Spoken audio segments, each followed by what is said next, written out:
Olá, me chamo Manuel Soares, sou aluno do programa de pós-graduação em Engenharia Hidráulica e Saneamento da Universidade de São Paulo.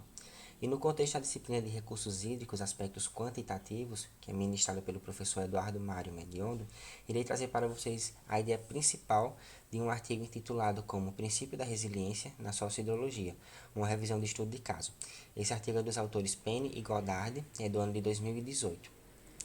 O artigo em questão está inserido no contexto do projeto Panta-Ray. E o que seria esse projeto? Nada mais é do que a década científica de 2013 a 2022 da Associação Internacional de Ciências Hidrológicas. E o Panta-Ray ele tem como objetivo interpretar o ciclo da água, bem como suas conexões com a sociedade. De forma introdutória ao tema, eu trago o conceito de resiliência.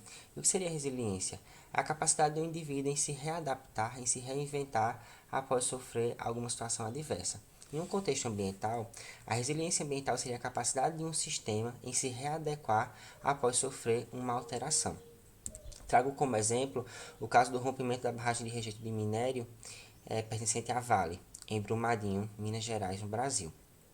Esse rompimento ocorreu em 2019, como mostro aqui nessa foto, e afetou drasticamente o córrego do Feijão. Porém, em 2020, essa segunda imagem já aqui de forma mais ampliada, vê-se a capacidade do sistema em ser resiliente, em se readaptar, vê-se aqui que a vegetação está começando a se reestruturar. Nesse contexto, os autores do artigo eles trazem 7 princípios da resiliência, sendo 2 deles atrelados com o gerenciamento, 2 deles princípios chaves e também 3 princípios gerais. O primeiro princípio seria o da diversidade, e aqui a gente pode citar 3 questões importantes, que seria a variedade, ou seja, a variedade de espécies ambientais envolvidas nesse sistema, seja os autores envolvidos, as pessoas envolvidas, as espécies naturais, os recursos envolvidos, como também o equilíbrio, que seria a proporção entre essas espécies, entre essa variedade, e também a disparidade, que seria a particularidade entre cada espécie envolvida. O segundo princípio seria o das variáveis e o dos feedbacks. As variáveis seria você reconhecer as particularidades do seu sistema, o uso e ocupação do solo, a capacidade do solo de armazenamento de água, a capacidade do solo de fertilização, para que você possa fazer a tomada de decisão de forma mais coerente. E os feedbacks, eles geram ciclos de retroalimentação do seu sistema. Por exemplo, você tem uma bacia onde ocorre muitos eventos de inundação.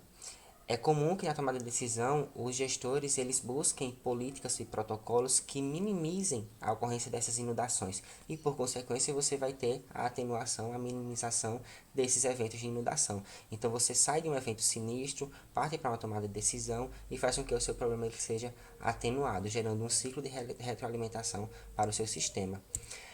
O terceiro princípio que eu trago é dos sistemas adaptativos complexos. E o que seriam esses sistemas? São aqueles que possuem várias variáveis envolvidas.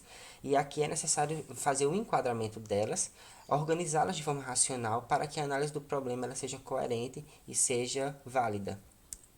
Um outro princípio seria o da governança policêntrica, onde você tem grupos de deliberação, vários autores sociais, para que a tomada de decisão ela seja de forma mais equalitária possível.